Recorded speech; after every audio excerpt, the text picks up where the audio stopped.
अस्सलाम वालेकुम नाज़रीन, मैं हूं अरसलान खोकर। आप देख रहे हैं प्रोग्राम प्ले फील्ड। पाकिस्तान और न्यूजीलैंड की T20 सीरीज तो जारी है। तीसरे टेस्ट से पहले फिर अनफिट, फिर प्लेयर्स बाहर, फिर प्लेयर्स अंदर, मुसलसल नाकामियों का शिकार उसामा मीर बाहर और मुसलसल ही नाकामियों का शिकार मोहम्मद नवाज़िन हो गए। वसीम जूनियर बेचारे को मौका ऐसे मिलता है जब कोई बाहर बैठता है। अब्बास आफरीदी अभी तीसरा T20 खेला भी नहीं था और दूसरे में ही उनके पेट के मसल्स पे प्रॉब्लम शुरू हो गया और वो अनफिट हो गए। इंजर्ड कहूँ या अनफिट कहूँ, बहरहाल अनफिट हो गए और वो भी बाहर हो गए और उनकी जगह वसीम जूनियर आए। अच्छा, फिर मौका मिल गया समान को भी और शाहीन शाह अफरीदी तो ऑब्वियसली लीड करेंगे।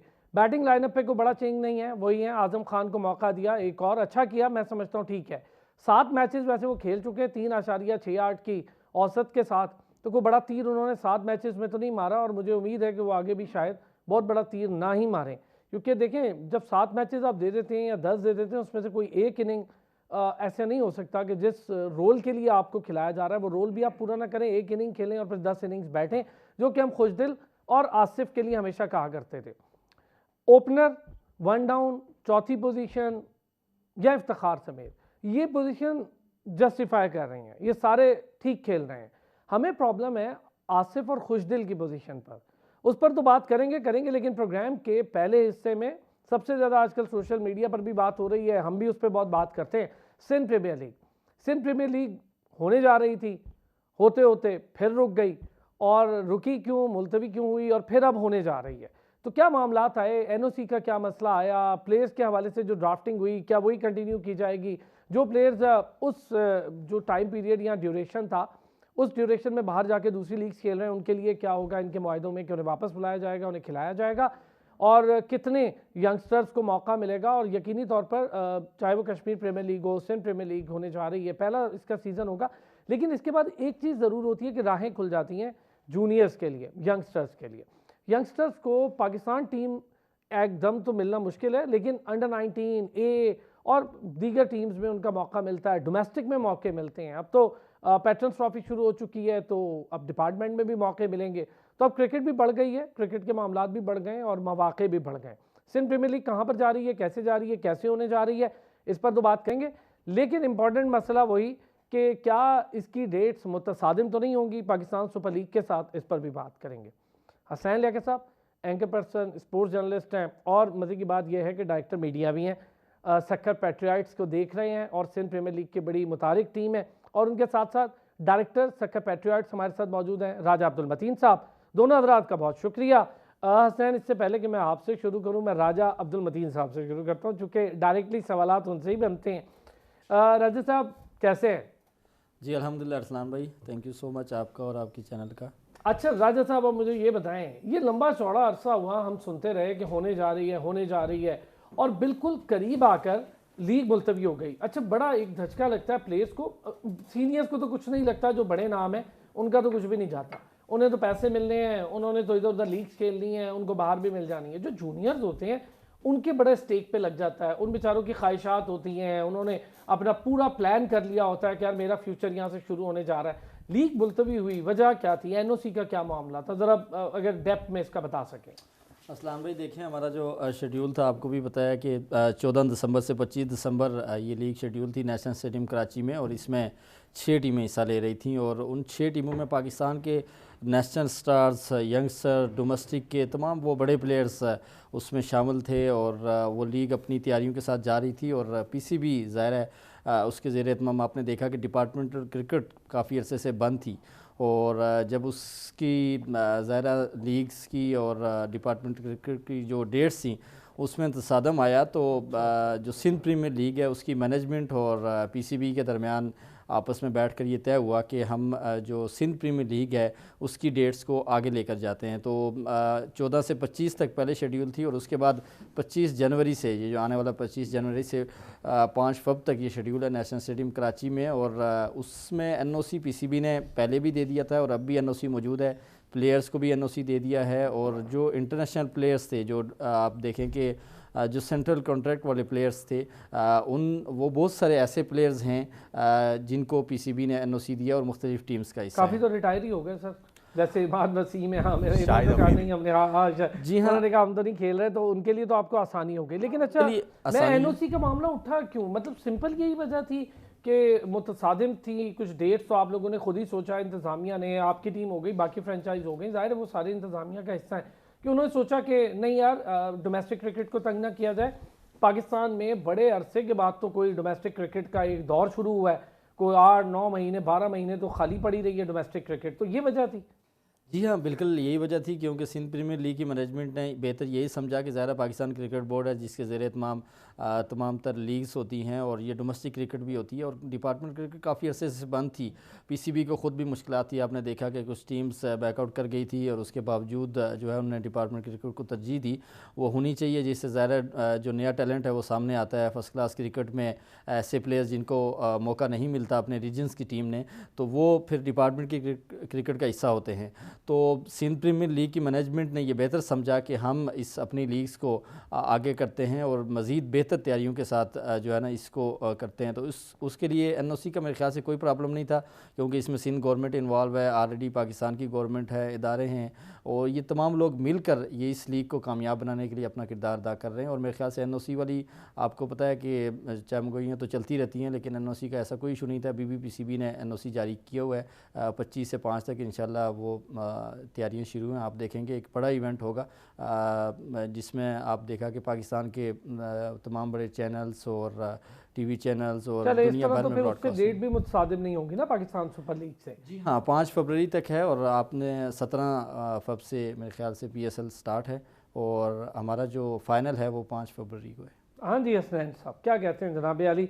अच्छा, एनओसीज के मामला हसनैन नहीं होता ना मामला, तो हम हो गए, आप हो गए, सारे एकदम परेशान होते हैं क्या लीग होने जा रही थी। मुझे हमेशा से ये रहता है हसनैन, बड़े प्लेयर्स का कोई मसला नहीं है, उनको पैसे भी मिल जाने हैं, उनको क्रिकेट भी मिल जानी है, लेकिन जो वो प्लेयर जो ट्रायल्स देकर मेहनत करके क्लब क्रिकेट से ऊपर आते हैं, जो ये अपना पूरा एक प्लान कर लेते हैं कि यार इसके बाद शायद हमें कोई रीजन मिल जाए, हमें डिपार्टमेंट मिल जाए, हमें कोई क्रिकेट खेलने को मिल जाए, वो बड़ी इसके साथ उम्मीदें लगा लेते हैं।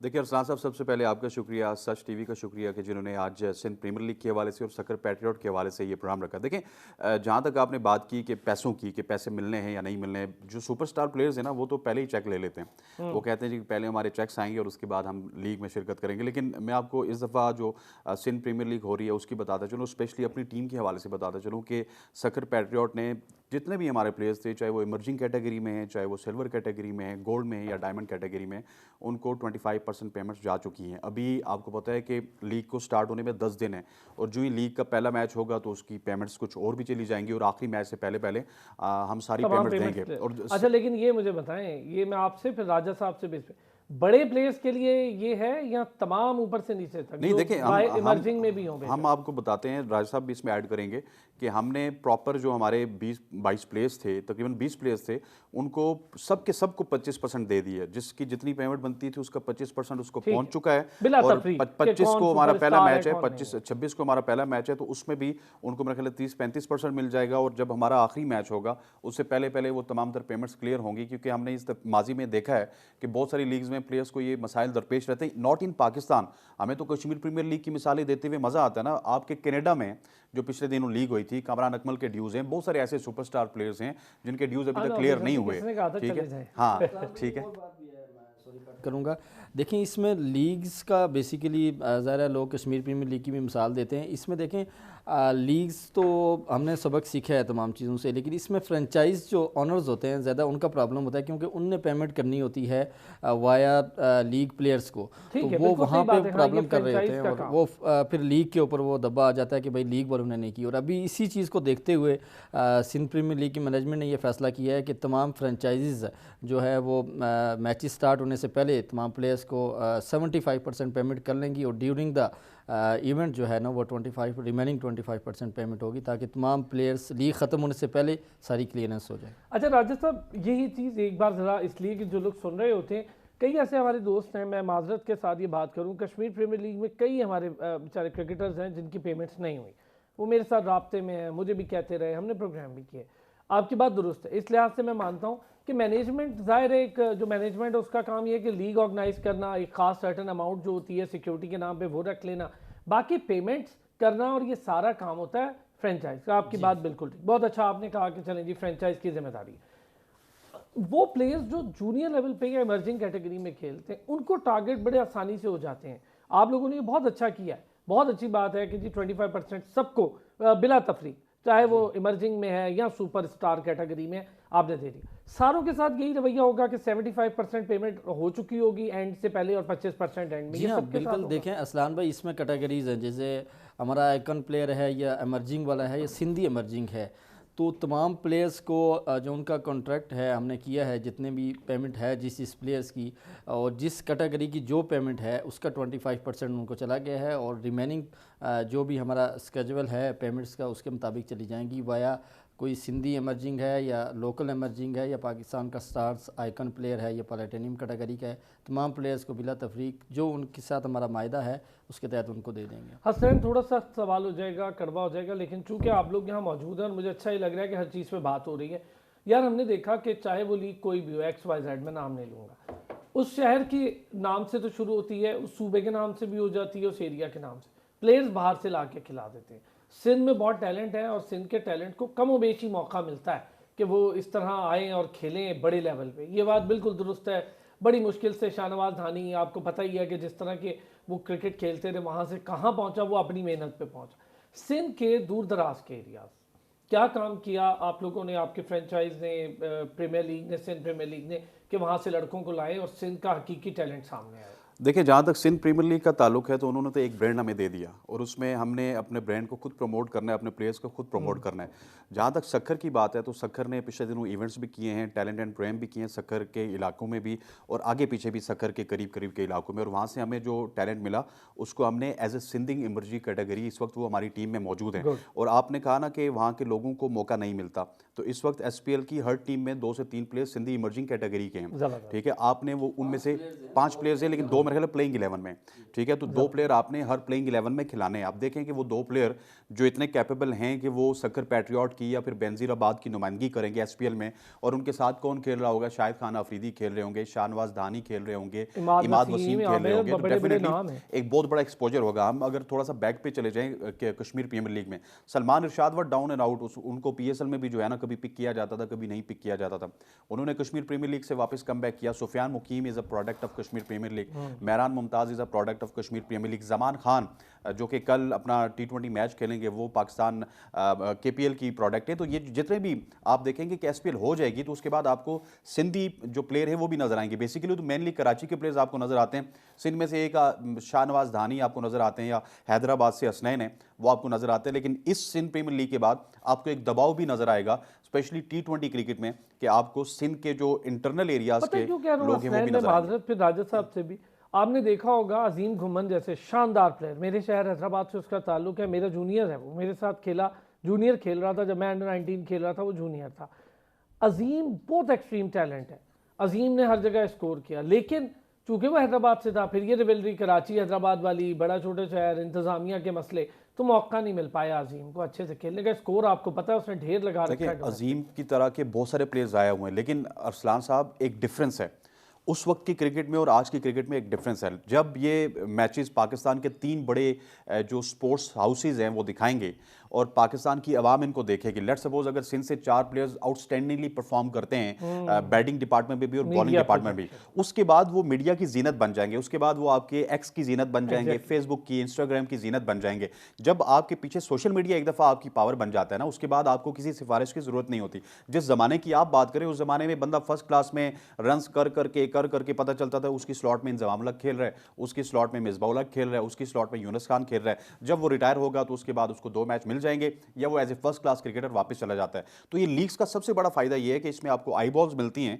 और उन आई बॉल्स को आप जब कैरी करते हैं और लोग आपको देखते हैं तो उसके बाद उसके रिजल्ट्स भी मिलते हैं और अगले दिन वो आपको PSL में भी नजर आता है और उससे अगले दिन वो आपको पाकिस्तान क्रिकेट टीम में भी नजर आता है। अब्दुल मजीद साहब, यही बात आपसे कितना तवज्जो दी गई सिंध के उस टैलेंट पे? खास तौर पे मैं आपको बताऊं, जहाँ तक मुझे अंदाज़ा है, मैंने देखा हुआ है सिंध में लड़कों को खेलते, मैं खुद चुके वहाँ से हूँ, बैटिंग टैलेंट तो है ही है क्योंकि वो बड़ी रॉ और टूटी हुई रफ पिचेस पे खेल कर आते हैं, तो अच्छी पिचेस पर डरते नहीं हैं। दूसरा, वहाँ पर आपको स्पिन टैलेंट बहुत मिलेगा। हमारे स्पिनर्स का बड़ा मसला है, लेकिन हमारा स्पिन टैलेंट बहुत अच्छा है सिंध में, जो बड़ा इग्नोर होता रहा, लंबे अरसे होता रहा। एक जाहिद को मौका मिला, लेकिन जाहिद भी बहुत एंड पे उसको मौका मिला और फिर वो खुद भी कुछ ऐसा नहीं कर पाया कि हम उसकी बात करें। कितना आप लोगों ने वक्त सर्व किया कि यार टैलेंट हंट प्रोग्राम करें और सिंध का टैलेंट सामने आए, चूंकि नाम सिंध प्रीमियर लीग है? तो देखें, इसमें सबसे जो बेहतरीन काज है वो सिंध के लोकल टैलेंट को प्रमोट करने के लिए इस लीग का इनिशिएटिव लिया गया है। आपने देखा है जैसे केपीएल की मिसाल दी हसनैन भाई ने, और उससे ज़मान, सुफियान, मुकीम, सलमान, इरशाद बड़े प्लेयर्स निकले और पाकिस्तान की नुमाइंदगी कर रहे हैं। यही चीज़ सिंध प्रीमियर लीग के अंदर है कि हर टीम के अंदर ये लाजिम है कि 5 सिंधी एमर्जिंग प्लेयर्स को उठाना है, और वो सिंधी एमर्जिंग प्लेयर्स इस तरह नहीं उठाए गए, वो बाकायदा ट्रायल्स के ज़रिए उठाए गए। हर शहर में जैसे हमारी सखर की टीम है, तो सखर की टीम ने सखर के अंदर जाके टैलेंट हंट प्रोग्राम किया, ट्रायल्स लिए, 2 रोज़ा ट्रायल्स हुए, और उसके बाद हमने वहाँ से कोई 20 से 25 प्लेयर सेलेक्ट किए और फिर उनको हमने ड्राफ्टिंग में शामिल किया। इसी तरह हर फ्रेंचाइज़ ने उसके फ्रेंचाइज़ के अलावा सिंध प्रीमियर लीग ने अपने तौर पे मोइन खान एकेडमी में, कराची के अंदर, हैदराबाद के अंदर, और इस तरह बाकी 2-3 शहरों के अंदर ट्रायल्स किए, और जो सिंधी तकरीबन 200 के करीब जो सिंधी प्लेयर्स थे उनको ड्राफ्ट का हिस्सा बनाया, और वो हर फ्रेंचाइज़ को दे दिए गए कि भाई इन जो सिंधी प्लेयर्स हैं ये लिस्ट है और इसमें से आपने 5 प्लेयर्स उठाने हैं। उनकी कैटेगरी आगे बताई गई कि ये बैट्समैन है, ये बॉलर है, ये इस तरह से है। तो हमने जो 5 सिंधी एमर्जिंग उठाए हैं उसमें लेग स्पिनर भी हैं, जैसे शाहनवाज दानी की बात की तो उसके छोटे भाई मखमूद दानी वो भी हमारी टीम का हिस्सा है, हमने सिंधी एमर्जिंग कैटेगरी में उनको पिक किया है। अली अब्बास नाइच हैं, वो बड़े अच्छे लेग स्पिनर हैं। तो आप देखेंगे कि सिंध प्रीमियर लीग का जब एंड होगा तो कम से कम 5 से 6 प्लेयर्स आपको इस तरह से निकलेंगे जो पाकिस्तान की डोमेस्टिक क्रिकेट और PSL को नुमाइंदगी करने के लिए वो बिल्कुल तैयार रेडी खड़े होंगे। ये बहुत अच्छा है। बस सर यही बात ना कि हमें टैलेंट की कमी या ब्लॉकेज वहाँ आती है जहाँ पर दूर दराज के एरिया में लोगों को मौका नहीं मिलता है। या बलूचिस्तान हो गया या सिंध हो गया, हमारी टीम अब है तो कोयटा ग्लैडिएटर, कितने कोयटा के प्लेयर्स खिला दिए हैं उसने, कितने बलूचिस्तान से प्लेयर ला के खिला दिए हैं। बिस्मिल्लाह था उसको मौका। सबसे बड़ा फर्क जो आता था इससे पहले कि आपको पता है डोमेस्टिक क्रिकेट होती थी, और डोमेस्टिक क्रिकेट में नेशनल T20 होता था, आपका फर्स्ट क्लास होता था, 3 डे होता था। तो उसमें जैसे पिंडी की टीम है, जैसे आज़ाद कश्मीर की टीम है, हमारी मिसाल ले लें तो आज़ाद कश्मीर की टीम में ये होता था कि वो ज़ाहिर है वहाँ टैलेंट बहुत है, लेकिन टैलेंट को प्रमोट करने के लिए, टैलेंट को निखारने के लिए वहाँ सहूलियात नहीं दी जाती, ना तो PCB की तरफ से कोई तवज्जो दी जाती है, ना ही वो गवर्नमेंट जिसका असल काम है, जो स्पोर्ट बोर्ड हमारा है, वो कोई काम नहीं कर रहा होता, ना ग्राउंड्स पे कोई काम कर रहा होता है, ना क्रिकेट अकेडमीज़ होती हैं, ना क्लब होते हैं, बड़े नाम होते हैं वहाँ। तो वो फिर कोटे के तौर पे एज ए, आपको पता है कि रीजन की सियासत का आपको पता है, तो वो कुछ प्लेयर्स दे दिए जाते हैं, बाकी प्लेयर्स दूसरे शहरों से उठा के एक कम्बिनेशन बनाया जाता है। तो वो वहाँ के लोकल लोगों का, लोकल लड़कों का हमेशा से यही रहा है कि भाईजान अपने लड़कों को नहीं खिलाते। लड़कों का टैलेंट ज़रूर होता है लेकिन उनको मौके नहीं दिए जाते। आपने देखा कि कश्मीर के अंदर लड़कों को मौके मिले, KPL की वजह से मिले, रीजन बना उसकी वजह से मिले। तो आज पाकिस्तान में मेरे ख्याल से पाकिस्तान की फ़र्स्ट क्लास क्रिकेट में बहुत सारे कश्मीरी क्रिकेटर हैं। इसी तरह बलूचिस्तान की आपने बात की, कोयटा की बात की, तो वहाँ क्रिकेट ज़रूर है, क्लब ज़रूर हैं, लेकिन बराए नाम है ना PCB तवज्जो दे रहा है, ना ही वहाँ की लोकल गवर्नमेंट दे रही है, ना ही लोकल एसोसिएशन दे रही है। जब इस तरह की लीग्स आएंगी मेरे ख्याल से जो TV के अंदर दुनिया भर में उनका टैलेंट सामने आएगा, बड़े तो मौका मिलेगा और उनको मिलेगा ना जो बेचारे क्लब क्रिकेट डिजर्व करते हैं। देखिए मैं थोड़ा सा ऐड करना चाहूँगा। आपने बात की ना कि जो कोयटा है या फिर लाहौर है, पेशावर है, वो उस रीजन में काम कर रहे हैं या नहीं कर रहे। अनफॉर्चुनेटली पेशावर और लाहौर के अलावा कोई ऐसी फ्रेंचाइज नहीं है जो कि उस रीजन में टैलेंट हंट कर रही हो या फिर उनकी कोई क्रिकेट अकेडमी हो। ठीक है, क्योंकि थोड़ा सा कमर्शियल आस्पेक्ट हो गया है वहाँ पे। हम देखेंगे ना PSL में कि सारी चीज़ें कमर्शियल हो गई, और PSL इतना बड़ा ब्रांड हो चुका है कि वो अब कोई अफोर्ड भी नहीं कर सकता कि किसी लोकल बंदे को उठा के वो आपका बैटर या बॉलर बना दे। लेकिन ये जो सिंध प्रीमियर लीग है, सिंध प्रीमियर लीग होना यही चाहिए, लेकिन देखिए वो कमर्शियल आप एक जीरो से उठाओ और हीरो बनाओ। सर कमर्शियल आस्पेक्ट आ गए। अब दूसरा पता है यहाँ पे PCB की भी एक जिम्मेदारी बनती है, क्योंकि लीग ने आपको प्लेयर दे दिया। अब देखिए ना अब्बास की, अब आगे जाके बात करेंगे, अब्बास 2 मैचेस के बाद बाहर हो गया, खुरम शहजाद 2 मैचेस के बाद बाहर हो गया। लीग आपको प्लेयर दे देती है। जब तक टेप बॉल क्रिकेट होती रहेगी ना गलियों में, आपको बॉलर्स मिलते रहेंगे, आपको बैट्समैन मिलते रहेंगे, लेकिन उसके बाद उनके बायोमैकेनिक्स पे आपको काम करना है, उसके बाद उनके बायोमैकेनिक्स पे PCB को काम करना है, PCB के कोचिंग स्टाफ को काम करना है। आपने उनको रॉ मटेरियल से एक प्रोडक्ट बनाना है। ये लीग आपको रॉ मटेरियल देगी। ये याद रखिए कि जो हमारी T20 में आजकल शिकस्तें हो रही हैं या ODI में या टेस्ट क्रिकेट में, उसकी वजह यह है कि हमें जो रॉ मटेरियल मिलता है SPL से, KPL से या PSL से, हम उसको उठा के सीधा सीधा पाकिस्तान क्रिकेट में दे देते हैं। 4 मैचेस के बाद वो इंजर होता है और उसके बाद वो किसा पारीना हो जाता है। हालांकि उसके बाद उसके ऊपर बायोमैकेनिक्स के ऊपर काम होना चाहिए, उसके टेक्निक के ऊपर काम होना चाहिए। एग्जैक्टली भेजें ना उसके यार। बाद उसको एनसीए में भेजना चाहिए, और जब एक वो प्रोडक्ट बन जाए फिर उसको पाकिस्तान क्रिकेट में भेजें। आप देखेंगे वो टेस्ट में भी खेलेगा, ओडीआई में भी खेलेगा और टी20 में भी खेलेगा। लेकिन जिस तरह की हमारी अप्रोच है, प्लेयर्स हमारे बन रहे हैं लेकिन पीसीबी उनको ज़ाया कर रहा है। बहुत अच्छे। अच्छा, अगर मैं आपसे पूछूं अब्दुल मतीन साहब, कौन कौन से बड़े आइकन्स प्लेयर आपके साथ जुड़े हैं, फिर मैं ज़रा उनका रोल भी आपसे पूछूंगा। हाँ, देखिए हमारे साथ साइम अयूब हैं, रोमान रईस हैं, यासर शाह हैं, साद नसीम हैं, इसके अलावा बिलावल भट्टी हैं, उसके अलावा शर्जील खान हैं, कामरान गुलाम हैं। बड़े प्लेयर्स हैं हमारे साथ, खालिद थोड़ा उस्मान कुछ हैं। नहीं फिर आपने है।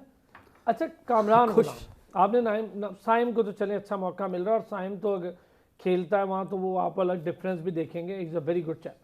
दो चीज़ें, बिलावल भट्टी मेहनती लड़का है, डोमेस्टिक में जब कॉल किया गया, जब ज़रूरत पड़ी वो खेला है, बड़ा मेहनती लड़का है, बहुत अच्छा। अभी रिसेंटली मैं देख रहा था 4 डे कायद बड़ी आला आज़म, बिलावल भट्टी की बात कर रहा हूँ। मैं खुद गया मिलने के लिए, उनसे मुलाकात हुई, फिर उन्होंने बताया मैं खेल रहा हूँ, बॉलिंग की, फील्डिंग की, पूरा 4 दिन। ये होता है आपकी फिटनेस, ये होता है आपका जज्बा। तो गुड, बहुत अच्छे नाम आप। कामरान गुलाम, अब्दुल मतीन साहब, बड़ा उस बेचारे को इग्नोर किया जाता है इंटरनेशनल लेवल पे। अच्छा किया कि आपने उसको लिया, उसको उसकी जगह पे खिलाया जाएगा, मैचेस मिलेंगे। जी हाँ, बिल्कुल मैचेस मिलेंगे। और आप जैसे कम्बिनेशन हमारा देख रहे हैं, और साइम अयूब की आपने बात की, और बिल्कुल साइम अयूब हमारे स्क्वाड का हिस्सा थे। फिर यूं ही जो हमारी पहला शेड्यूल था 14 से 25, रिप्लेसमेंट की हमने, उनकी जगह साद नसीम को लिया। वो ज़ाहिर ऑस्ट्रेलिया में गए थे, अब वो वापस आ जाएंगे तो इंशाल्लाह हमने पीसीबी को ये की अपील कि वो हमें एनओसी दे, मेल की है साइम अयूब। तो अगर वो हमारा स्क्वाड का हिस्सा हुए तो आप बेहतरीन कम्बिनेशन के साथ कामरान गुलाम अपनी जगह पे, और इंशाल्लाह भरपूर मौका मिलेगा। और हम यही चाह रहे हैं कि वो सिंध प्रीमियर लीग के अंदर सक्कर की जानिब से नुमाइंदगी करें और बेहतरीन परफॉर्मेंस दें, और इस बेस पे यहाँ परफॉर्मेंस की बुनियाद के वो पीएसएल और फिर पाकिस्तान की आपका नुमाइंदगी आइकन करें। प्लेयर कौन है? हमारा आइकॉन प्लेयर शर्जील खान है। गुड वन, अच्छा नाम। और शर्जील वाकई सही है, बहुत हमारा अच्छा। ब्रांड एम्बेसडर रोमान रईस है। चलें, ये भी अच्छा किया आपने, Roman rice doing good job. अच्छा हसनैन, यासिर शाह भी मौजूद है हमारे साथ। हाँ नहीं, टीम आप लोगों की अच्छी बैलेंस टीम है, इसमें कोई शक नहीं। ये बताएं कितना मौका मिलेगा यंगस्टर्स को इन सुपरस्टार के साथ प्रैक्टिस करने का देखिए मैचेस से पहले? राज साहब आप ऐड करना चाहिए। जी, प्रैक्टिस का देखें, प्रैक्टिस का तो भरपूर मौका मिलेगा। जो चीज़ मौके की आपकी बात कर रहा हूँ, देखिए हमारी एक सिंधी एमर्जिंग कैटेगरी है, उसके अलावा हमारी एक एमर्जिंग कैटेगरी है।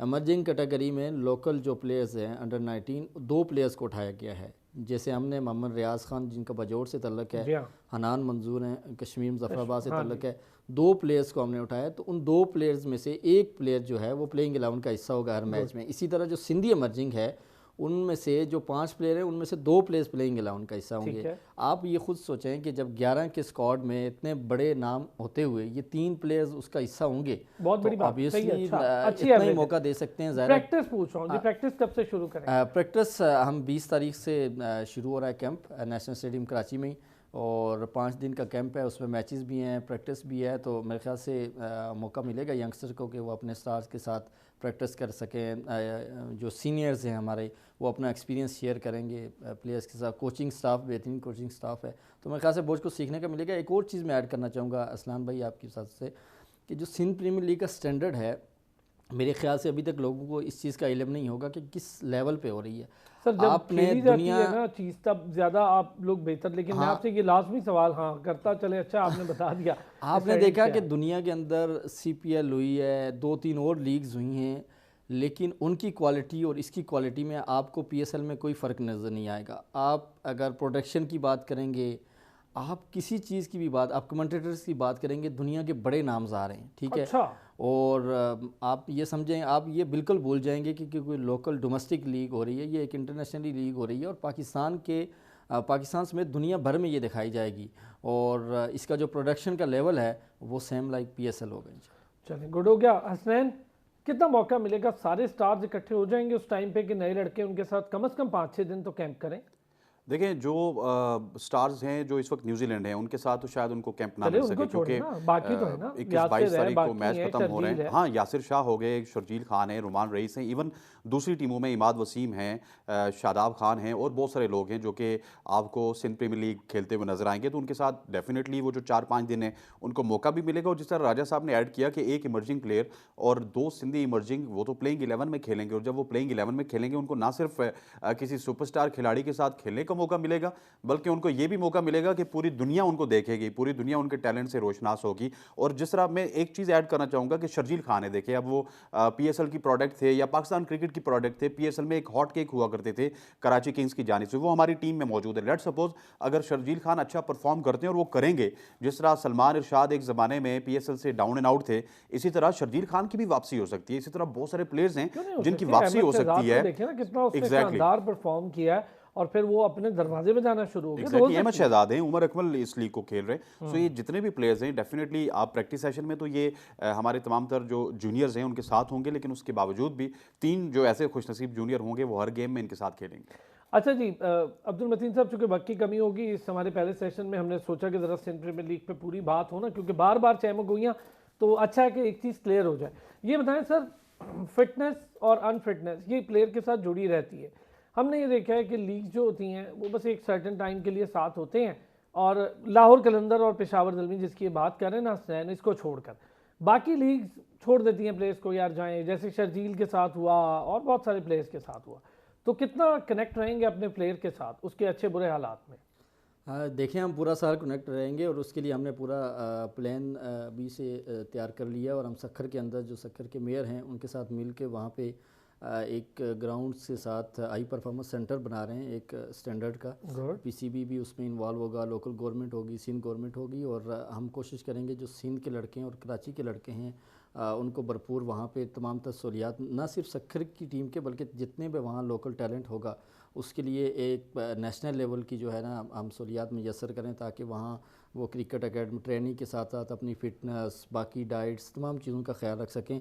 और उसके अलावा जो बाकी प्लेयर्स हैं, आपने बाकी प्लेयर्स को दुनिया की बड़ी लीग्स खेल रहे होते हैं, PCB के साथ होते हैं, डोमेस्टिक इवेंट में होते हैं, तो ऑलरेडी उनका सर्कल चल रहा होता है। मसाइल कहाँ आते हैं, प्रॉब्लम कहाँ आती हैं, जूनियर्स को आती हैं जिनको कहीं मौका नहीं मिल रहा। तो उसके लिए हम हाई परफॉर्मेंस सेंटर बना रहे हैं, और हम इस्लामाबाद में भी हमारी क्रिकेट एकेडमीज़ हैं, यहाँ जो होंगे इनको यहाँ पे मौका देंगे, और सक्खर के अंदर इंशाल्लाह एक हाई परफॉर्मेंस सेंटर बना रहे हैं और वहाँ उनको सहूलियात मुयस्सर करेंगे। क्या कहते हैं हुसैन, हाई परफॉर्मेंस सेंटर के हवाले से कोई लास्ट इस पे कमेंट, और फिर हम जरा ब्रेक पर जाएंगे, ब्रेक से आएंगे तो जरा क्रिकेट पर भी बात करेंगे, लेकिन लास्ट कमेंट इस पे हाई परफॉर्मेंस सेंटर, कोचेस और वहाँ की सहूलियात। ये बड़ा खुशाइंद है। जिस तरह मैंने पहले बताया था कि PSL में जितनी भी फ्रेंचाइजीज है उसमें स्टैंड आउट करती है लाहौर कलंदर और पेशावर ज़ल्मी, और यही विजन लिया था सक्खर पैट्रियट ने, हमारे जो ऑनर हैं और डायरेक्टर साहब हैं राजा मतीन साहब। और ये जब हमने टीम ली थी तो हमारा बैक एंड पे यही मकसद था कि हमारे पास अपनी प्रोडक्ट हो, अपनी रॉ मटेरियल हो, जिसको हम दुनिया के सामने पेश करें। और डेफिनेटली हमारी मेयर से भी मुलाकात हो चुकी है, पिछले दिनों हमारा सक्खर में एक बड़ा ज़बरदस्त प्रोग्राम हुआ। तो जब ये सिंध प्रीमियर लीग हो जाएगी एक दफ़ा सक्सेसफुल, उसके बाद हम जब ये हाई परफॉर्मेंस सेंटर की जानिब जाएंगे तो आपको इंशाल्लाह सक्खर पैट्रियट एक बहुत बड़ा ब्रांड आएगा। थैंक यू सो मच राजा अब्दुल मतीन साहब, आपका बहुत शुक्रिया। डायरेक्टर सक्खर पैट्रियट हमारे साथ मौजूद थे, सिंध प्रीमियर लीग पे बात हुई। हसनैन हमारे साथ रुकेंगे जी, जरा अब हम जरा पाकिस्तान क्रिकेट पर भी बात करेंगे और 2 दोस्त हमें और ज्वाइन कर लेंगे। अब्दुल मतीन साहब का शुक्रिया अदा करेंगे यहाँ पर और लेंगे एक छोटा सा ब्रेक। वेलकम बैक जी। अब जरा बात करेंगे पाकिस्तान क्रिकेट के हालात, अब्बास आफरीदी का बाहर बैठना और फिर नवाज का भी आ जाना।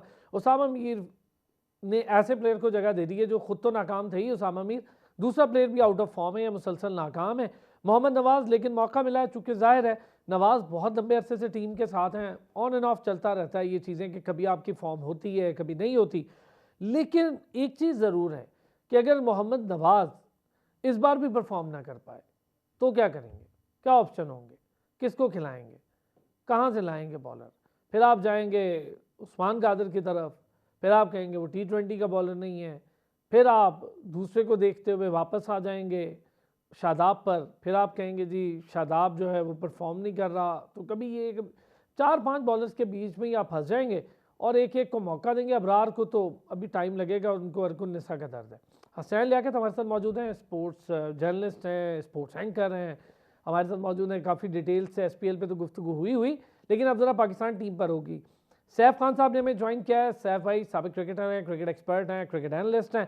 थोड़ी ही देर में हमारे उस्ताद नसीम राजपूत साहब सीनियर स्पोर्ट्स एंकर और जर्नलिस्ट भी हमें ज्वाइन कर लेंगे। अच्छा जी, तो हसनैन सैफ भाई से ज़रा इस पे ना आपके साथ तो डिटेल डिस्कशन चल रही है। सैफ भाई, अब्बास आफरीदी यार तीसरे मैच से पहले ही अनफिट, ये क्या है सैफ भाई? अभी तो मैचेस खेले भी नहीं, अभी तो क्रिकेट शुरू भी नहीं हुई, 2-2 मैच खेले, बाहर होके बैठ गए। इतना क्या मसला है हमारे ये यंगस्टर्स का? अब ये तो बोर्ड पे नहीं ना डाला जा सकता, ये तो यंगस्टर्स का भी कुछ काम है। सबसे सबसे पहले तो अस्सलाम वालेकुम आपको और हसन को, सबको जो हमारा पैनल बैठा है और काफी दिन बाद आपसे मुलाकात हो रही है। देखिए आपने जो बात की है ना, अब सबसे बड़ी बात ये है कि हमारे में हमारे यहाँ परफॉर्मेंस बेस करके जो है ना, वो उनकी परफॉर्मेंस उस बेस पे इस तरह की नहीं होती है कंसिस्टेंट रहे। आपने बिल्कुल सही कहा। नवाज पिछले 3-4 साल के साथ ट्रैवल कर कैरी कर इन और ऑफ खेलते हैं। अब इतनी क्रिकेट खेलने के बाद अगर आप मैच विनर ना बन सके और आप परफॉर्मर ना बन सके तो बड़ा ये सवाली निशान है। दूसरी बात, उसामा मीर की हम बात करते हैं कि यंगस्टर्स को मौका नहीं देते, यंगस्टर्स को मौके मिलते हैं तो उनको यंगस्टर्स उस तरह अपील करें, अपनी परफॉर्मेंस देके अपनी टीम में जगह बनाएं। लेकिन अनफॉर्चुनेट रहता है कि वो भी उस तरह परफॉर्मेंस नहीं कर पा रहे, तो हमें घूम फिर के दोबारा उसी सर्कल में जाना पड़ता है, शदाब की तरफ जाना पड़ता है या उस्मान कादरी या जाहिद महमूद की तरफ। सबसे बड़ा मसला ये कि हम परफॉर्मेंस जो है हमारी डोमेस्टिक की लड़के करते हैं, T20 का परफॉर्मेंस जो करता है उसको T20 में खिलाएं, वनडे जो करता है उसको वनडे में खिलाएं, फोरडे जो करता है वनडे में खिलाएं। ये बड़ा की अलमियां हैं हमारी। जो जैसे आपने कहा कि नया कप्तान, नई टीम हमारी बनी है, तो उस तरह की परफॉर्मेंस ज़ाहिर है अभी शाहीन को थोड़ा सा टाइम लगेगा, जो नया कप्तान है, इस बार वाइस कैप्टन बना है, तो चीजें थोड़ी बेहतरी तरफ जाना चाहिए। ये नया कप्तान आता तो अपनी पॉलिसी अपना नए माइंडसेट के साथ टीम को लेके चलता है। अभी थोड़ा सा टाइम देना चाहिए। अभी वर्ल्ड कप से पहले हमारे 12 मैच थे, 10 मैच रह गए, तो ज़ाहिर सेलेक्टर्स जो भी हैं या टीम मैनेजमेंट है वो एक कॉम्बिनेशन बनाना चाह रही होगी, सबको ट्राई करेगी वर्ल्ड कप से पहले, देखेगी कौन से प्लेयर सुटेबल है, कौन से प्लेयर इन फॉर्म है, कौन से प्लेयर पे वो फिट है, तो एक अच्छा कॉम्बिनेशन तैयार करके वो वर्ल्ड कप की तैयारी करनी चाहिए। अच्छा हसनैन, अगर मैं आपसे ये बात पूछूं, अब ये जो अनफिटनेस का मामला है यार, कभी आपने खुद भी जिक्र किया ना, खुर्रम शहजाद का भी कर दिया, अबरार देखें एक मैच नहीं खेला, वर्ल्ड कप से अनफिट था यार वो। और हमें मतलब बोर्ड की कितनी नाअहली है कि बोर्ड ये बताने में नाकाम रहा कि भाई उसको मेडिकल, पूरे पैनल ने एक पूरा चार्ट दिया था, उस पर वो अमल नहीं कर रहा, इसलिए वर्ल्ड कप में वो नहीं खेला। हमें पूरी दुनिया लग गई जी बाबर आजम नहीं खिला रहा उसको रिजर्व में, तो रिजर्व में ही रखना था जब वो और कैरी कर रहा था अनफिटनेस। हसनैन वो आपके डोमेस्टिक सीजन से ही, जब उसने एक 4 डे मैच खेला था कराची वाइट्स और सरफराज की कैप्टन, उसके बाद कुछ नहीं खेला था।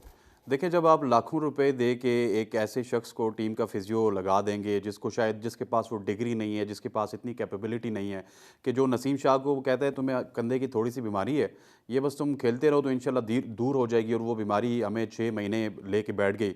अगर उसका पता करवाया जाए तो शायद 10-12 लाख रुपए फ़ीस ले रहे होंगे। और जहाँ तक अब्बास आफरीदी का ताल्लुक है, देखिए मेरा इस हवाले से एक मौक़िफ़ है, अब्बास आफरीदी आपकी फ़र्स्ट क्लास क्रिकेट की प्रोडक्ट नहीं है। अब्बास आफरीदी पहली दफ़ा लोगों की नज़रों में तब आया था जब वो मुल्तान सुल्तान की जानिब से पाकिस्तान सुपर लीग में खेलते हुए हमें नज़र आए।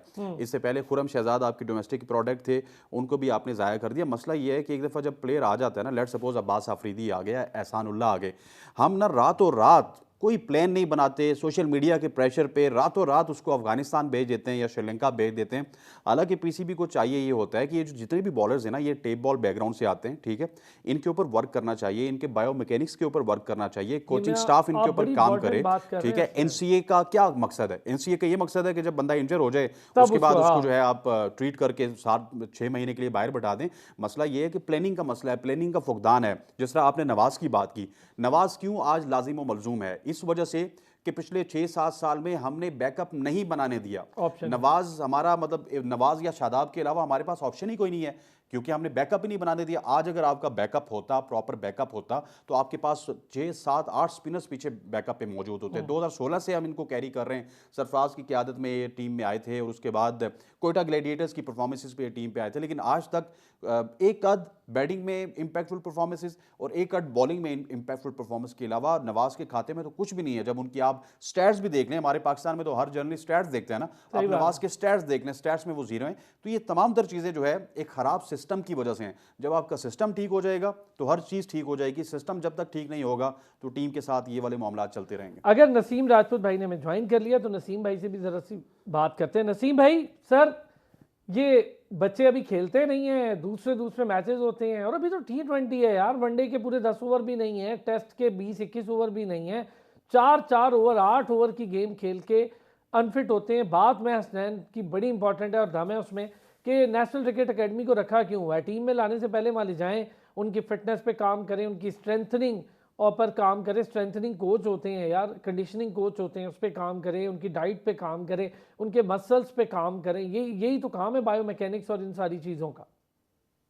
देखिए, मेरिट पे तकर्रियां नहीं होती है अरसलान। असल चीज ये है कि मेरिट पे तकर्रियां नहीं होती हैं, और जब तक हमारे क्रिकेट बोर्ड के अंदर अरबाब इख्तियार आते रहेंगे पैटर्न चीफ की मर्जी से, और फिर उसके बाद क्या होता है कि मेडिकल डिपार्टमेंट ही चेंज होता रहता है आपका। उनकी पसंद का बंदा था, वो डॉक्टर लग गया, वो पसंद का बंदा था, वो मीडिया का पसंद का बंदा था, तो वो चला गया जी टूर के ऊपर, उसका भले कोई एक्सपीरियंस हो या ना हो। ये एक बहुत बड़ा फॉल्ट है। और उसके बाद फिर तमाम इदारे पाकिस्तान क्रिकेट बोर्ड के अगर आप उठा के देखेंगे, कहीं ना कहीं चाहे वो फाइनेंस का डिपार्टमेंट होगा, चाहे वो मेडिकल का डिपार्टमेंट होगा, चाहे वो क्रिकेटिंग डिपार्टमेंट होगा, इन तमाम जगहों पे कहीं ना कहीं अंदर ही जो है वो लॉबियां खड़ी हुई होती हैं एक दूसरे के खिलाफ। ये बहुत बड़े फॉल्ट है पाकिस्तान क्रिकेट के, क्योंकि मेरिट पे तकर्रियां होंगी उस वक्त जब पाकिस्तान क्रिकेट बोर्ड के सरबराह की तकर्री मेरिट पे होगी, उस वक्त होगा ये काम। उसके बगैर हो ही नहीं सकता। अब आप देखिए ना, डॉक्टर सुहेल सलीम कभी होते हैं, कभी वो फारिग हो जाते हैं, कभी सुमरो साहब आ जाते हैं, वो फारिग हो जाते हैं। आप किसको रखना चाहते हैं, किसको नहीं रखना चाहते हैं, आपका एक डिसीजन होना चाहिए। सुहेल सलीम ने जितना पाकिस्तान क्रिकेट के लिए काम किया, इतना किसी ने नहीं किया। लेकिन बात ये होती है कि सुहेल सलीम, एक मामला हुआ था उसके अंदर उन्हें कुर्बानी का बकरा फिर सुहेल सलीम को बनाना पड़ा, उनको हटाना पड़ा, अब वो दोबारा आ गए। एक म्यूजिकल चेयर चल रहा है पाकिस्तान क्रिकेट बोर्ड के हर डिपार्टमेंट में। कभी नदीम खान बाहर जाते हैं, वो अंदर आ जाते हैं, कभी कोई बाहर जाता है, वो अंदर आ जाता है। कहने का मकसद है नए लोग मिलते नहीं है। अच्छा, जो लोग क्रिकेट बोर्ड की सीटों पे काम कर लेते हैं वो खुद इतनी जगह बना लेते हैं, वो कोई पता चलता है कि जी वो टिकट्स और मैचेस दिखाने के लिए सब लोगों को मदऊ कर रहे होते हैं कि जो मुल्क चलाने वाले जिम्मेदार लोग होते हैं, तो फिर उनकी सोर्स लगवाते हैं और फिर वापस आ जाते हैं। ये कैसे चलेगा? आप मुझे सिर्फ ये बता दें। मैं किसी की कॉम्पिटेंसी पे शक नहीं कर रहा, लेकिन हर डॉक्टर की अपनी एक डिफरेंट राय होती है। कोई नसीम शाह को डिफरेंट अंदाज से ट्रीट कर रहा होगा, अबरार को डिफरेंट अंदाज से ट्रीट कर रहा होगा, कोई डॉक्टर डिफरेंट अंदाज से ट्रीट कर रहा होगा, तो पता चला कि खिलाड़ी आधा तीतर आधा बटेर बन के रह गए। इस चीज पर थोड़ा सा ध्यान करने की देती है। और ये 4 ओवर के बॉलर की बात कर रहे हैं अरसलान, आप देखिए ना, खुर्रम शहजाद यहाँ से गए, वो तो डोमेस्टिक क्रिकेट खेल रहे थे, पाबंदी से खेल रहे थे, वो अनफिट हो गए। खुर्रम शहजाद के बाद आप एक लाइन आपको दिखाई देगी कि प्लेयर्स अनफिट होना शुरू हुए, अबरार पूरी इवेंट से बाहर हो गए, खेले बगैर बाहर हो गए। कहने का मकसद एक साइड मैच में आपने, कोई तो ये कहता है कि उनसे जबरदस्ती गेंदें करवाई गई उस साइड मैच के अंदर। ये भी इत्तलात आती है कि हमारे यहाँ पर जो नहीं चाहिए हमारी टीम के लोगों को, उसके बाद उसके लिए रास्ते बहुत ही मुश्किल हो जाते हैं। और पता चला कि जो साइड मैच हुआ था ऑस्ट्रेलिया की सीरीज से पहले, उसमें उसने इतने ओवर करा लिए कि उसके बाद वो सीरीज के काबिल ही नहीं रहे। ये आप याद होगा, अबरार के लिए आप, हम, हसनैन सब मिलकर आवाज उठा रहे थे कि भाई अबरार को मौका दो, आपके पास कोई जेन्युइन स्पिनर नहीं है, कोई जेन्युइन स्पिनर नहीं है। तो अबरार को सीरीज से पहले ही अनफिट हो गए। हाँ, अच्छा नसीम भाई, हम आप आवाज उठा रहे थे कि उसको खिलाए, अबरार अंदर से हल्की हल्की आवाज उठा रहा था, नहीं मुझे ना ही खिलाए तो बेहतर है, बस टूर कराएं। नहीं, लेकिन अबरार को जाना ही नहीं चाहिए था। देखिए, हमारे यहाँ पर इतनी इनसिक्योरिटी प्लेयर्स में पाई जाती है। अगर बाबर और रिजवान में भी इनसिक्योरिटी पाई जाती है कि रिजवान को ये कहना पड़े हफीज को कि मैं ओपन ही करूंगा, मैं अपने नंबर पर ही खेलूंगा, जहां इतनी इनसिक्योरिटी पाकिस्तान क्रिकेट में पाई जाती है, वहां पे खिलाड़ी खामोशी से चला जाता है कि चलो मैं कम से कम टूर पे तो जा ही रहा हूँ, वहां पे देखी जाएगी क्या होगा। और ऐसा एक दफा नहीं हुआ, कई मरतबा हो चुका है कि अनफिट खिलाड़ी चला गया। हमारे यहाँ पे आखिरी मर्तबा जो टेस्ट हुआ करते थे खिलाड़ियों के, फिटनेस टेस्ट, वो हुए कब है, आपको याद है? मुझे तो सर मिक्की अर्थर का वो लास्ट टेस्ट याद है जो मिक्की अर्थर ने करवाए थे, उसके बाद मैंने नहीं सुना कि टेस्ट हुए हों। मोहम्मद वसीम बतौर चीफ सेलेक्टर इस पर जोर ज़रूर देते रहे हैं कि यार टेस्ट होने चाहिए, टेस्ट होने चाहिए, लेकिन उसकी भी किसी ने नहीं सुनी। वसीम के दौर में फिर भी हुए थे जी वो, लेकिन सर यो टेस्ट तो नहीं हुआ था ना नसीम भाई, मेरा ख्याल है। हाँ, यो टेस्ट वगैरह वो जो आते थे वो कुछ भी नहीं थे। मैं आज अभी एक इंटरव्यू सुन रहा था परवीन आमरे का, जो इंडिया के फॉर्मर फास्ट बॉलर है। उन्होंने कहा कि आज के दौर की क्रिकेट में खिलाड़ी स्प्रिंट ज्यादा लगा रहे, लंबी रनिंग नहीं कर रहे जो मसल्स को डेवलप करती थी, क्योंकि खिलाड़ियों के पास टाइम नहीं है। नए कोचेज आ गए, नया पैटर्न आ गया है फिटनेस का। अब आप देखें तो पहले जिस तरीके से वो ग्राउंड के भी 8 चक्कर लगा रहे, 10 किलोमीटर भाग रहे, अपने मसल्स को तगड़ा किया करते थे। अगर आप ग्राउंड गए मुझे खिलाड़ी नजर नहीं आता, वो एक चक्कर अगर मार लेता है, मारने के बाद आके वहीं रुक जाता है। एक से ज्यादा चक्कर मैं लगाते हुए देखता ही नहीं आप खिलाड़ी को। उसके बाद वो स्प्रिंटे मारेगा, मुख्तलिफ ड्रिल्स करेगा। अब वो ड्रिल कितना मजबूत कर रही है, कितना नहीं कर रही है, देखिए हम कोई टेक्निकल आदमी तो नहीं है, लेकिन मुझे उसका जवाब जरा दिखाई दिया कि लेकिन नसीम भाई, मैं अगर आप सारे हजरात से ये बात जरूर करूंगा एक छोटे से ब्रेक के बाद, कि हम लोग ना जिम में ज्यादा चले गए, हम जिम प्रैक्टिस को बहुत तवज्जो देने लग गए, और हमारे ना तो वसीम, ना इमरान, ना ये सारे तो हमें स्टेडियम में ही वो डंबल्स उठाते वहीं भागते नजर आते थे। एक छोटा सा ब्रेक लूंगा, सैफ भाई से भी, हसनैन से भी और नसीम राजपूत साहब से भी इस पर बात करेंगे। ये जो जिम प्रैक्टिसेस हैं ये ठीक है, होनी चाहिए सारा कुछ, लेकिन एक टाइम हो ना कि एक जिम में है तो फिर उसके बाद ग्राउंड में ग्राउंड प्रैक्टिस या ग्राउंड की जो रनिंग है वो बहुत इंपॉर्टेंट होती है। वापस आते ब्रेक से इस पर बात करते हैं। पैक जी, अच्छा मैं ये बात इसलिए कह रहा हूँ, काफ़ी सारे लोग हैं हमारे सोशल मीडिया पर भाई रात हैं, कहते हैं देखो टीवी पे बैठ के बात कर रहे हैं जैसे क्रिकेटर है। हाँ मैं क्रिकेटर हूँ भाई, मैंने अंडर-19 के लिए तो मैं क्रिकेटर हूँ, तो मुझे पता है कि किस तरह से प्रैक्टिसेस होती हैं। हमें तो ग्राउंड के याद है, मुझे मरहूम राशिद भाई, अब्दुल राशिद भाई, आपको याद होगा, नसीम भाई वापडा हैदराबाद वापडा वाले, सैफ भाई आपको भी याद होगा, अब्दुल राशिद भाई हमें इतने चक्कर लगवाते होते थे, 4-4 5-5 चक्कर, और उसके बाद वो हमें फील्डिंग प्रैक्टिस करवाते थे इतनी सख्त। तो ये अंडर-19 लेवल पे ये काम शुरू हुआ था। सैफ भाई आप लोगों ने तो यार सारी क्रिकेट खेली हुई है ना डोमेस्टिक में, तो मुझे ये बताएं कि हम लोग जिम प्रैक्टिसेस को इतनी तवज्जो दे रहे हैं, डाइट पे कम दे रहे हैं। डाइट का भी बड़ा मसला है, पतले रहना एक बड़ा मसला है हमारे यहाँ, डाइट बिल्कुल ही हम अलग तरह की ले रहे हैं। अभी जो आपने बात की ना ग्राउंड पे रनिंग करने की, नसीम भाई ने बात की, बिल्कुल सही कहा। हम जब हम खेलते थे या नसीम भाई आते थे पता था सबको, ज्यादा जोर फिटनेस पे होता था और लंबी रनिंग करते थे सारे जितने भी हैं, वो कम से कम बाजारों में 10 राउंड भागते थे। ठीक है, अपने मसल्स को स्ट्रॉन्ग करते थे, अपना स्टेमिना को डेवलप करते थे। स्प्रिंट बिल्कुल सही कहा प्रिंट, नसीम भाई ने बताया सारा जोर स्प्रिंटों पे चला गया है। ठीक है, ड्रिल्स चेंज हो गई है, लेकिन आपको बेसिक है ना, बेसिक से नहीं जाना चाहिए। आप जितना लंबा रनिंग करेंगे आपकी फिटनेस उतनी बेहतर रहेगी। जिम ट्रेनिंग आने के बाद, जिम ट्रेनिंग का भाई, जिम ट्रेनिंग आई है जब से शोएब अख्तर वगैरह इन लोगों ने जिम ट्रेनिंग, अब ज्यादा फोकस जिम ट्रेनिंग पे चला गया। देखिए ठीक है, जिम ट्रेनिंग एक हद तक करनी चाहिए, लेकिन बेसिक है ना, आपको लंबी रनिंग करें, आपकी फिटनेस एक्सरसाइज करें, जो आपको इंजरी से बचाते ना वो काम करें। अपने सोहेल ट्रेनिंग की बात की, बिल्कुल सालों से वो काम कर रहे हैं स्पोर्ट में, लेकिन अब देखना पड़ेगा ना प्लेयर सबसे बड़े हम रूट कॉज देखेंगे किस वजह से प्लेयर अनफिट हो रहे हैं। देखो कोई देखता नहीं है कि प्लेयर अनफिट क्यों हो रहे हैं। उनका वर्कलोड की बात की जाती है, उनके एक्स्ट्रा एफर्ट की बात की जाती है, आप ज्यादा फॉर्मेट खेल रहे हैं वो बात की जाती है। इश्यूज देखे ना, इश्यूज कहाँ आ रहे हैं, इश्यूज इधर आ रहे हैं, प्लेयर्स आपका अनफिट क्यों हो रहा है, वो चीज देखने के साथ जहाँ काम है। आप लेकिन सैफ भाई चले प्लेयर अनफिट क्यों होगा ये तो बात है सैफ भाई, लेकिन प्लेयर के ऊपर भी तो डिपेंड करता है ना यार। आपको दूसरा मैच मिल रहा है और तीसरे मैच से पहले आपको इंटरनेशनल, यार यहाँ पर तो लोग वेट करते हैं इन मैचेस का। अब्बास आफरीदी की बात कर रहा हूँ, और उनके तो खुद उमर गुल उनके घर में मौजूद है यार, उनको बताने वाले कि इंटरनेशनल क्रिकेट कैसे होती है। सारी बातें, वो उमर गुल का भतीजा है और सारी क्रिकेट वो घर में उससे देखी है, घर में उससे स्टार को देखा है, उससे सीखा होगा। उमर गुल से क्यों नहीं सीखा होगा। तो हर प्लेयर की अपनी खुद से भी दिमाग होता है, सोच होती है कि मैंने किस तरह खेलना है, मैंने बड़ों को किस तरह देखा खेलते थे, वो क्या करते थे, वो किस तरह से अपने आपकी फिटनेस का ख्याल रखते थे। आज से पहले हमने देखा इतनी इंजर्ड मेजर इंजरी 2-4 प्लेयर को हुई है, मोहम्मद जाहिद हो गया उसको हुई है, लेकिन ग्लैंड का घुटना खराब हुआ, लेकिन वो क्रिकेट खेले। लेकिन रूटीन में जो अनफिट हो रहा है ना, ये बड़ा सवालिया निशान है। वसीम अकरम, वकार, मुश्ताक, जितने भी लेजेंड है, वसीम, राशिद भाई, मोइन भाई, इंजमाम, ये अनफिट कहाँ होते थे भाई, इनको तो हमने अनफिट देखा नहीं है। सर सबसे खतरनाक, आपने बड़ी अच्छी बात की कि अनफिट कहाँ होते थे। सबसे लंबा, मतलब आप करियर देखें, फास्ट बॉलर्स की बात करूं, बल्कि फास्टेस्ट बॉलर्स की, वकार यूनुस गए, बाहर गए, कमर का पेन हुआ, उन्होंने इलाज करवाया, वापस आए, फिर विकेट्स ली, दिखा के 400 विकेट।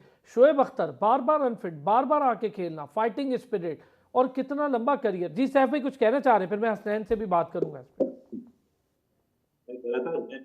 इनको सोचना, इनको ना प्लेयर जो भी अभी करंट प्लेयर जो खेल रहे हैं। अच्छा चलें, मैं जरा हसनैन, एक तरफ है ये फिटनेस वाला मामला, दूसरी तरफ है लीग्स वाला मामला। लीग्स पे बड़ा जोर दे रखा है इन्होंने, लड़ाइयाँ कर रहे हैं हफीज़ से कि नहीं जी हमें लीग खेलनी है, 4-5 शुक्र है, मैं तो कहता हूँ अल्लाह का कि उसमें बाबर और रिजवान का नाम नहीं है वरना हर जगह आ जाता है। तो अब शाहीन अफरीदी भी उसमें इंक्लूड है, एक लीग है और उन्हें 2 लीग्स खेलनी थी इंक्लूडिंग PSL और एक और लीग जो उनके मुआहदे के मुताबिक है। अब वो एक लीग PSL है, एक 2 है, तो हमें नहीं पता क्योंकि मुआहदे में जो लिखा है वो ये है कि 2 आप लीग खेल सकते हैं। 2 से मुराद एक PSL हो गई, एक दूसरी हो गई। अब उन्होंने लीग खेलनी है, उस पर बहस व मुबाहिसा चल रहा है कैसे, और मैंने ये कंफर्म किया है स्नैन अपने ज़राए से प्रॉपर कि हाँ ये बात दुरुस्त, मतलब मेरी खबर ठीक थी। बिल्कुल आपकी खबर भी ठीक थी। अच्छा सर, देखिए सबसे पहले मैं थोड़ा सा टच करना चाहूँगा जो पिछला टॉपिक था कि वसीम वकार के ज़माने में वो इंजर होते थे, कम बैक कर लेते थे। अगर आप पूरी एवरेज निकालें ना, वो 120 या 130 दिन पूरे साल में क्रिकेट खेलते थे। आजकल जो है वो डबल हो चुकी है, ठीक है। उसके बाद ट्रैवल यहाँ पे इस तरह होता है कि एक दिन श्रीलंका से बंदा कनाडा ट्रैवल कर रहा होता है हेलीकॉप्टर में, ठीक है, इस तरह travel की भी चीज़ें होती हैं, ठीक है। तो बहुत सारी चीज़ें, और जो आपने पूरी डिस्कशन की, तो मेरे हिसाब से हमारा प्लेयर कोई ऑस्ट्रेलिया का प्लेयर नहीं है, ये पाकिस्तान का प्लेयर है। इनको न्यूट्रिशन का प्लान आपको देना होगा, इनको डाइट का प्लान आपको देना होगा, इनको बायोमैकेनिक्स आपने समझानी होंगी, इनको एक्सरसाइज आपने Agree, बतानी बहुत होगी, important तब बात जाके ये प्लेयर बनेंगे। इनको आपने ग्रूम करना होगा। अगर अब आपने वर्ल्ड को compete करना है तो अपने प्लेयर्स को ग्रूमिंग की तरफ लेके आए जाना जल्दी होगा। से लीग वाले मामले में, दूसरा बड़ा लीग वाले जरूरी है मामले पे आ जाते हैं। सर मेरा तो क्लियर कट मौकफ है कि लीग वाले मामले पे मैं हफीज़ साहब के साथ खड़ा हूँ, ठीक है। हफीज़ बिल्कुल ठीक कह रहे हैं। टेस्ट क्रिकेट में आपकी परफॉर्मेंसेज नहीं है, ODI क्रिकेट में आपकी परफॉर्मेंसेज नहीं है, T20 क्रिकेट में आपकी परफॉर्मेंसेज नहीं है, और लीग पे आपके पर्डे स्टार्ट हो जाते हैं कि हमने ये लीग खेलनी है, हमने फलां लीग खेलनी है, हमने फलां लीग खेलनी है। 2021 से पहले पाकिस्तान के जो प्लेयर्स हैं ना, ये PSL के अलावा इक्का दुक्का लीग खेलते थे, खेलते ही नहीं थे। आप टीम की परफॉर्मेंसेज देख लें, जब से ये लीग्स की तरफ गए आप टीम की परफॉर्मेंस देख लें। देखिए यार, जब आप लीग खेलते हैं ना, वहाँ पे आगे जो है वो आपके मुखालिफ जो बल्लेबाज हैं वो दूसरी टीमों के साथ भी होते हैं। कोई इंग्लैंड का बल्लेबाज होता है, कोई ऑस्ट्रेलिया का बल्लेबाज होता है, जो कोच होता है वो किसी और टीम का कोच होगा। आप कहीं ना कहीं पे एक्सपोज भी हो रहे होते हैं और कहीं ना कहीं पे एग्जॉस्ट भी हो रहे होते हैं। मेरा एक मौक़िफ़, मैंने कल ही मेरे जहन में एक जवाब आया इसका कि आपकी जो लीग की इजाज़त है ना अरसलान, इसको मशरूत होना चाहिए आपकी परफॉर्मेंस पे। अगर आप परफॉर्म अच्छा कर रहे हैं, आपकी टीम पूरी एज ए टीम अच्छा परफॉर्म कर रही है, आपको लीग की इजाजत होनी चाहिए। इस मुबाहिसे में मैंने 2 चीजें कही, अब आप लोग उससे एग्री, एक तो परफॉर्मेंस, दूसरा फिटनेस, दोनों से मशरूत रखें। जी हाँ भाई आप फिट रहते देखिए, हैं, आपके प्रोग्राम में मैं बैठा हुआ था, अरसलान आपके प्रोग्राम में बैठा हुआ था, यहाँ पे एक बहस हुई, शाकिर अब्बासी साहब भी मौजूद थे कि जी शाहीन शाह अफरीदी ने रेस्ट की, ठीक की या नहीं की। मैंने कहा रेस्ट ठीक की, लेकिन अब यही शाहीन शाह अफरीदी जब ILT खेलेंगे तो उसके बाद फिर सवालात खड़े होंगे। अब देखिए, आप न्यूजीलैंड से 22 तारीख को आ रहे हैं, 25 को आपने ILT खेलनी है, 25 से लेकर 17 तक आपने ILT में बिजी रहना है, 17 को आपने फौरन PSL खेलनी है, PSL के बाद फौरन आपने न्यूजीलैंड खेलनी है, न्यूजीलैंड के बाद आपने इंग्लैंड, आयरलैंड और नीदरलैंड जाना है। तो भाई फिर वही बात होगी, वर्ल्ड कप के करीब कोई नसीम शाह या कोई शाहीन शाह अफरीदी 3 महीने के लिए बाहर हो जाएगा। बहुत अच्छे नसीम भाई।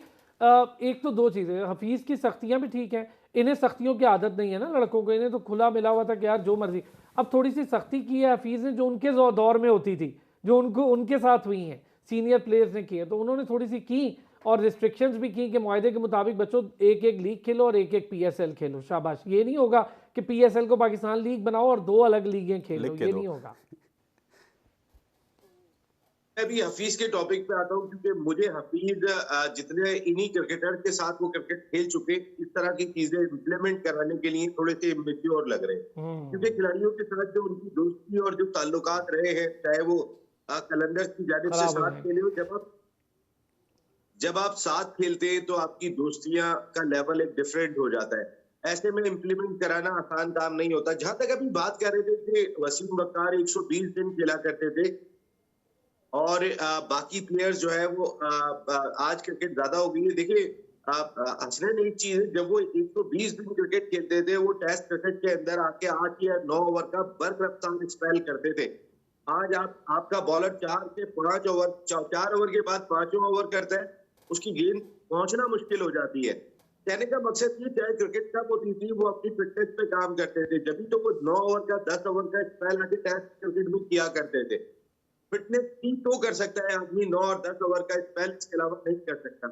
लेकिन जो मॉडर्न डे क्रिकेट के अंदर, ये जो आपने बात की हसनैन, बिल्कुल सही बात की कि आज क्रिकेट बहुत बढ़ गई है और क्रिकेट में आपको सबसे ज्यादा जो चीज दरकार है वो है वर्कलोड मैनेजमेंट, जो हमारे यहाँ शिद्दत के साथ है।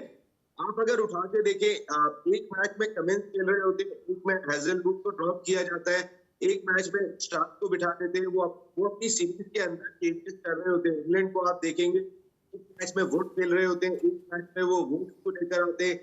अपने खिलाड़ियों के वर्कलोड मैनेजमेंट का ध्यान रखना अब सबसे बड़ा क्राइटेरिया हो गया है किसी भी क्रिकेट बोर्ड के थिंक टैंक का। उसने अपने खिलाड़ियों को फिट कैसे रखना है।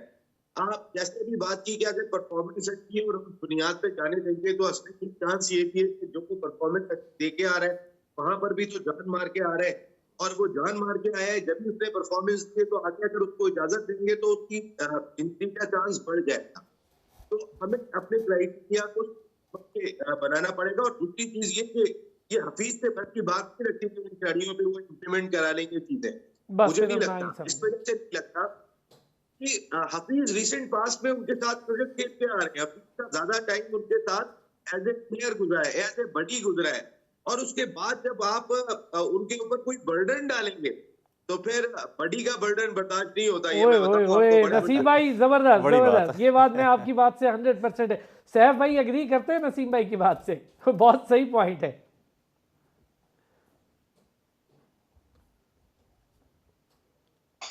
जी बिल्कुल, मैंने सीनियर तजिया निगार हैं और माशाल्लाह बड़े चैनल पे काम करते रहे हैं, सबकी एक्सपीरियंस है।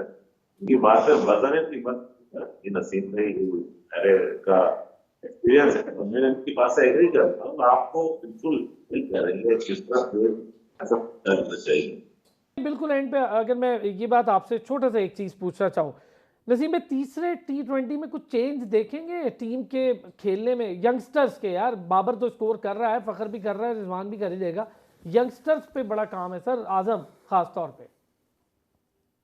पाकिस्तान क्रिकेट बोर्ड ने 3 चेंजेस तो कर दिए ना अरसलान। 3 तो तब्दीलियां कर दी है। उसामा की जगह नवाज आ गए, अब्बास आफरीदी और आमिर जमाल भी ये मैच नहीं खेल रहे हैं, उनकी जगह जमान खेल रहे हैं और वसीम जूनियर खेल रहे हैं। तो ये 3 तब्दीलियां तो पाकिस्तान ने की है, लेकिन मेरी अपनी जाती राय में साइम अयूब और आजम खान इनको नहीं छेड़ना चाहिए। और अगर आपने रन दिए, देखिए मैं आपको एक बात बताऊं, आप अगर मैं छोटी सी एग्जांपल आपको देता हूं। बेन स्टोक्स ने अपने जो पहले 11 मैच खेले थे, 9 मैच उसमें 35 रन बनाए थे। जोस बटलर ने अपने 11 मैचों में 7 की एवरेज से 36 रन स्कोर किए थे। तो अगर आप सईद अनवर अपने प्लेयर लेकर गए थे अपने मैच में, या उससे पहले अगर आप बात करें, बहुत सारे ऐसे प्लेयर थे जिन्होंने बहुत क्रिकेट खेली लेकिन इब्तिदा में नाकाम हुए थे। हमारे यहाँ पे जिसको खिलाना होता है वो अगर इब्तिदा में नाकाम हो जाए उसको दोबारा मौका मिलता है। देखिए साइम अयूब की बात कर लूं या मैं आजम खान की बात कर लूं, इतनी जल्दी डिसीजन ना ले चेंज करने का। अगर उनको तीसरे T20 में मौका दिया, मेरे ख्याल में वो पाकिस्तान की कंडीशन के तो और खतरनाक बैटर है दोनों, और जो कंडीशन कैरेबियन में होगी, वेस्ट इंडीज में और अमेरिका में, वहां ज्यादा खतरनाक होंगे कि वो रिसेंट पास्ट में टाइटल भी जिता के आ रहे हैं अपनी टीम को। जबरदस्त, थैंक यू नसीम भाई, thank you so much. Saif Khan साहब thank you so much. Hasnain Liaqat बहुत शुक्रिया आपका यार। अब तक के लिए इतना ही जी, कल होती है फिर आपसे मुलाकात, अपना ख्याल रखिए।